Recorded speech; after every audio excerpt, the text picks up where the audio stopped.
Nosso estudo de hoje está no Evangelho de João, capítulo 20, versículo 16. Disse-lhe Jesus, Maria. Ela, voltando-se, disse, Mestre. Emmanuel vem comentar no livro Caminho, Verdade e Vida, lição 92, Madalena. Dos fatos mais significativos do Evangelho, a primeira visita de Jesus na ressurreição é daqueles que convidam a meditação substanciosa e acurada. Por que razões profundas deixaria o Divino Mestre tantas figuras mais próximas de sua vida para surgir aos olhos de Madalena em primeiro lugar? Somos naturalmente compelidos a indagar por que não teria aparecido antes ao coração abnegado e amoroso que lhe servira de mãe ou aos discípulos amados. Entretanto, o gesto de Jesus é profundamente simbólico em sua essência divina. Dentre os vultos da Boa Nova, ninguém fez tanta violência a si mesmo para seguir o Salvador como a inesquecível obsidiada de Magdala. Nem mesmo Paulo de Tarso faria tanto mais tarde, porque a consciência do apóstolo dos gentios era apaixonada pela lei, mas não pelos vícios. Madalena, porém, conhecera o fundo amargo dos hábitos difíceis de serem extirpados, amolecera-se ao encontro de entidades perversas, permanecia morta nas sensações que operam a paralisia da alma. Entretanto, bastou o encontro com o Cristo para abandonar tudo e seguir os passos fiel até o fim, nos atos de negação de si própria e na firme resolução de tomar a cruz que lhe competia ao Calvário Redentor de sua existência angustiosa. É compreensível que muitos estudantes investiguem a razão pela qual não apareceu o Mestre principalmente a Pedro, primeiramente a Pedro, depois a João, a mãe ou aos amigos. Todavia, é igualmente razoável reconhecermos que, com o seu gesto inesquecível, Jesus ratificou a lição de que a sua doutrina será para todos os aprendizes e seguidores o código de ouro das vidas transformadas para a glória do bem.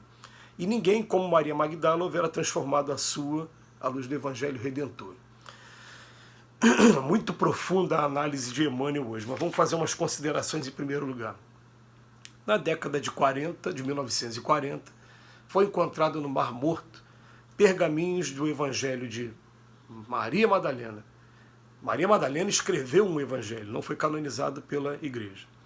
E foi encontrado também de Tomé, de Pedro principalmente. E esses trechos que foram encontrados, no Evangelho de Pedro, Pedro demonstra um certo ciúme com relação a Maria Madalena, até por conta da sociedade machista que a gente tem, sempre foi muito grave esse problema. Você vê que aqui no Brasil, só de 1988 para cá, que homens e mulheres têm direitos iguais perante a lei, mas imagina na época de Cristo. Então, Maria Madalena, pelo discurso, pela descrição dos 4 que foram canonizados, Mateus, Marcos, Lucas e João, ela é uma personagem, sim, uma personagem das mais importantes e uma que seguiu Jesus de perto até o final de sua vida. E Emmanuel faz uma colocação bastante interessante. Ela fala assim que nem dentre todos aqueles apóstolos, discípulos, ninguém se violentou tanto, ou então renunciou tanto como Maria, até mesmo mais do que Paulo de Tarso, que Paulo de Tarso era apaixonado pela lei, mas não conhecia os vícios como Maria Madalena. Qual era o vício? O vício, vamos chamar aqui o vício da sensualidade. E o vício da sensualidade ele tem um tratamento especial e até deve ser um motivo de preocupação, de estudo de todo aquele que conhece a doutrina espírita. Eu me lembro principalmente quando eu peguei o livro Nosso Lar a primeira vez, que no livro Nosso Lar faz a descrição de uma ala onde são tratados os, entre aspas, sexólatras. E ele compara aquela ala com um manicômio, fala que aqueles espíritos estão muito problemáticos, mesmo tratamentos muito graves.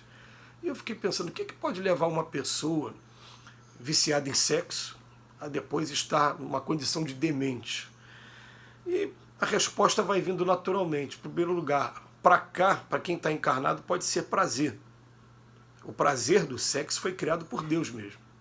Até porque se não fosse esse prazer, muita gente nem queria a paternidade, a maternidade, fugir mesmo da paternidade, Mas as pessoas, por conta do prazer, acabam encontrando a paternidade e a maternidade. Mas o que acontece? Para quem está do outro lado da vida, os espíritos que estão ligados para a gente, chega a ser momentos de suplício mesmo. Porque a pessoa começa a entrar num comportamento desregrado, se relacionando à torta e direito com várias pessoas, e ele fala, meu Deus, a qualquer momento vai ter uma fertilização e pode ser que ele seja o espírito que venha reencarnar. E não estou parando por aí, né? Que vem os casos de aborto espontâneo ou aborto provocado que magoa muito o espírito, pode trazer consequências graves também para aqueles que praticam, para todos os envolvidos. E, além disso, são vários os momentos na doutrina também que vem dizer que não é você ter uma vida saudável. Aquela pessoa que tem uma vida desregrada, ela se materializa tanto que ela tem dificuldade até depois de desencarnar. E outro detalhe também que a gente vai encontrar na doutrina espírita, que como esse mundo que a gente vive é um mundo de expiações e provas e tem muito sofrimento, é natural as pessoas buscarem fuga para o seu sofrimento através do prazer. E tem muitos espíritos que desencarnam na condição de doentes mesmo, de pessoas que estão viciadas e que agora estão vivendo crises de abstinência, sofrendo muito do outro lado da vida, porque não conseguem saciar os seus vícios, seja ele na gula, seja ele no álcool, no tabaco, nas drogas ilícitas, ou seja ele no sexo desregrado.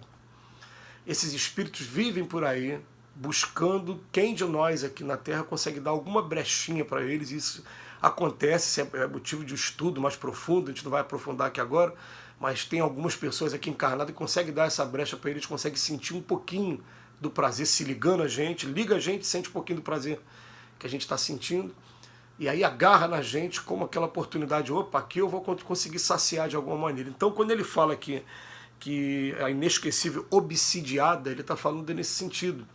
Porque quem está envolvido com sensualidade aqui na Terra, normalmente não está sozinho, está obsidiado, está tendo a companhia de alguns companheiros que não é nem por maldade, eles estão presos também, estão doentes também. E se aproveitam desses momentos de fraqueza, nossa, de falta de entendimento. Então a sensualidade daqui para frente é uma coisa muito séria para a gente começar a estudar e entender que não existe nada errado em você encontrar uma pessoa e dedicar o seu amor àquela pessoa e até mesmo estar tendo uma vida sexual saudável com ela. O que atrapalha a gente é justamente esses convites que a gente tem da mídia, essa coisa toda desavisada que pega a gente de surpresa, daqui a pouco a gente se pega praticando o comportamento que todo mundo acha que é normal e mergulhando nessas redes, nessa prisão aí sem grades da sensualidade.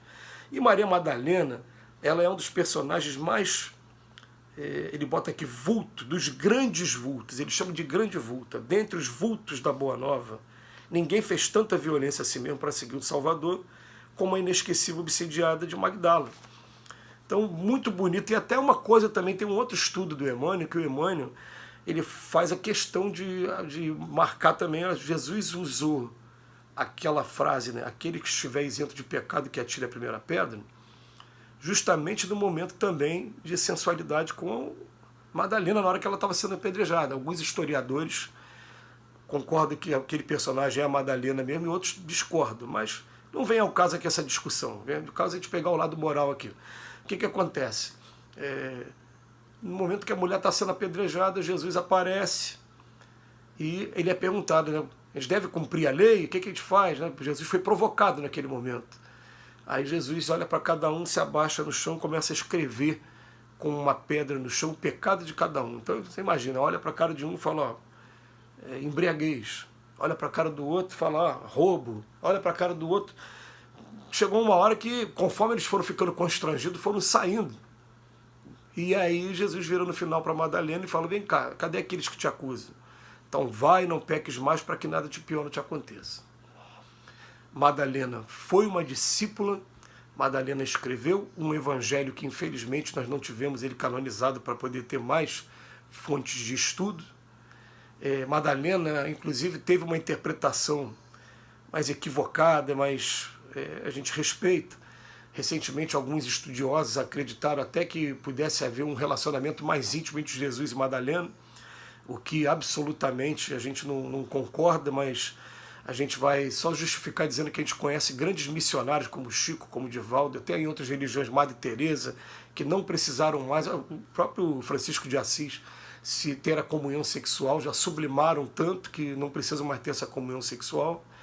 E, na verdade, Madalena é um personagem para a gente respeitar muito e aprender muito com ela.